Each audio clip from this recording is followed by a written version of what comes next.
50,000 বছরের রাস্তা হবে, যার যার কবর থেকে হাসরের মাঠ। ফুলচেরাতের পুল হবে 30,000 বছরের রাস্তা। আমার উম্মতগুলো কিভাবে রে পায়ে হেঁটে তারা অতিক্রম করবে? বন্ধু নবী এমনি এমনি কাঁদেনি রে, নবী জানিয়ে দিয়েছে কাল কিয়ামতের ময়দানে উম্মতগুলো খালি পায়ে থাকবে, মাটি তো তামা থাকবে।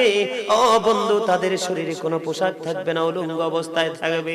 এবং মা আয়েশা প্রশ্ন করলো, গো প্রাণের নবী, জানতে মনে চায় নবী গো, এই যে আপনার উম্মতগুলো উলঙ্গ অবস্থায় খালি পায়ে সবাই থাকবে গো নবী, তারা কি নারী পুরুষ একসাথে? কয় হ্যাঁ, নারী পুরুষ একসাথে।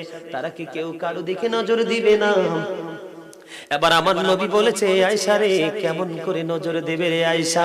বন্যার পানি যেমনি প্রবল বেগে বৃদ্ধি পেয়ে পৃথিবীর মানুষগুলোকে গ্রাস করে ফেলে, কাল কিয়ামতের দিন এই জাহান্নামের আগুন মানুষের দিকে বন্যার মতো প্রবল বেগে ছুটে এসে মানুষকে ঘিরে ফেলবে।